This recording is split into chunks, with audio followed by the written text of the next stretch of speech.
This is Physical Science 1, Chapter 5, Part 2 on energy. In this portion of the video lecture, we will be discussing conversion of energy. Just like we have talked about the conservation of mass and the conservation of momentum, energy is also conserved. So you cannot just create energy out of nothing, and you can never totally get rid of energy either. So energy will change from one form to another. So for the example of the light bulb, we can transform electrical energy into light energy so we can see in a dark room, which is very handy dandy. Another byproduct of that electricity is some of that electrical energy is also transformed into thermal energy. So if you have a light on for a lamp for a long time and you touch that light bulb or even get close to it, you will be able to feel that thermal energy. So the electrical energy is transformed into both light and thermal energy. If we take a look at chemical energy, the gasoline in a car. So the car fuel, once the spark plug fires, that causes the chemical potential energy in the gasoline to convert into thermal energy. So the gases expand inside the spark plug, and that thermal energy then is converted into kinetic energy so your car can move. So again, energy isn't created out of nothing, and we can't get rid of it completely. It will just transfer from one form to another. So when we talk about this conversion, we can take a look at the conversion between kinetic energy, which remember is the energy of motion, and potential energy, which is that stored energy. The total amount of potential and kinetic energy in a system is what we call mechanical energy. So with our little skateboarder here in the diagram, when he is at position 1, if he is he's traveling there at 8 meters per second. So his kinetic energy, he has kinetic energy. He does not have any potential energy because he is moving. Once he gets to step 2, we will have our kinetic energy starting to decrease, while the potential energy is going to increase because now at position 2, he is 1 meter above the ground. And at position 3, his potential energy is at a maximum, while his kinetic energy is at a minimum.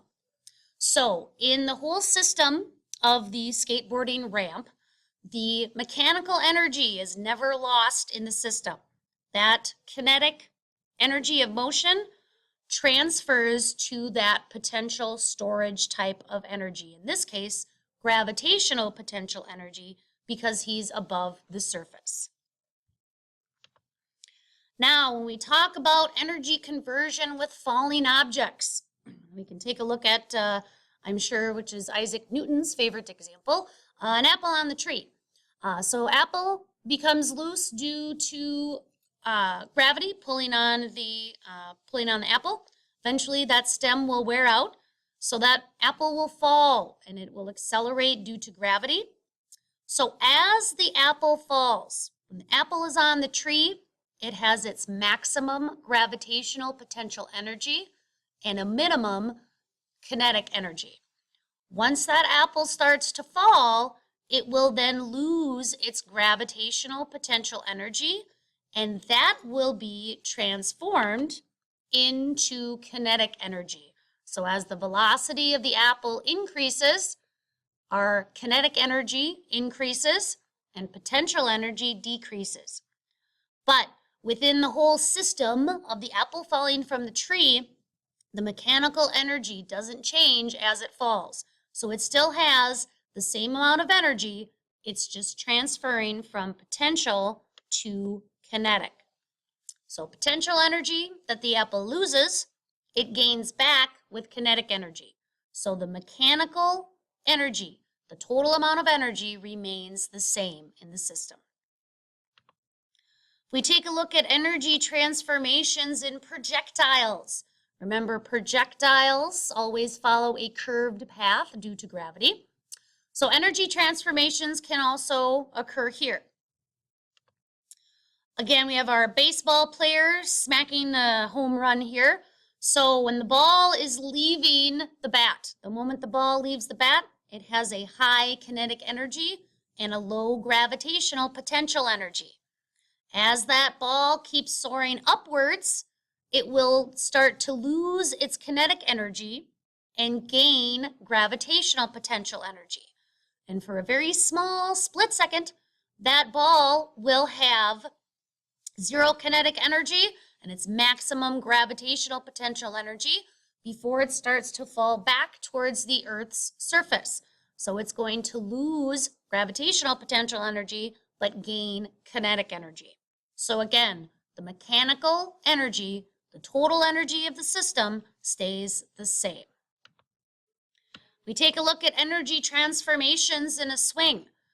So your ride on a swing starts with a push that gets you moving, or you either have to push your legs yourself to get yourself moving. So you have kinetic energy because you're moving. As the swing rises, you lose speed, so your kinetic energy is decreasing, but you are gaining height. So that means your gravitational potential energy is increasing. So again, the mechanical energy of a system will not change. So kinetic energy changes to gravitational potential energy and back again. So at the top of your path, when you're at your very highest part of your swing, that's when potential energy is at its greatest. And as the swing accelerates downward and you are vertical with the swing, that potential energy changes to your maximum amount of kinetic energy.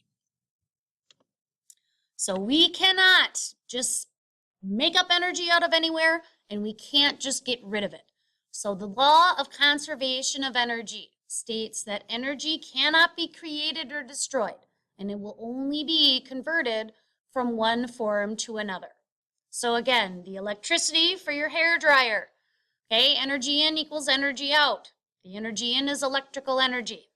The three different types of energy that it will convert to: thermal energy, which is of course to dry your hair; kinetic energy, because those air particles are moving; and sound energy. So from the workings of the hair dryer, you get that kind of high-pitched whining sound when you dry your hair.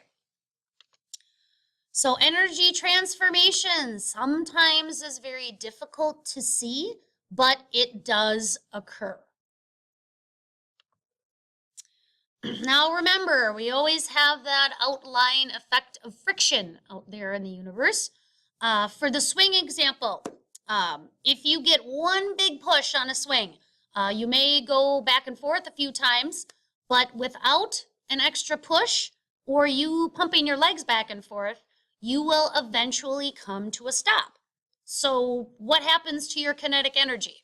Because if the kinetic energy is lost, that has to transfer to something. And in this example, it wouldn't transfer to gravitational potential energy because you're not any further above the Earth's surface than when you started.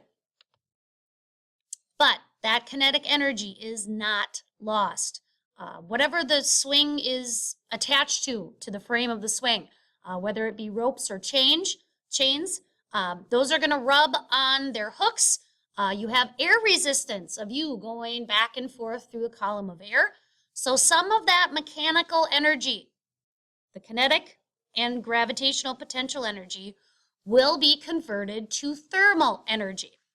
So again, energy is never lost in a system. It's just converted.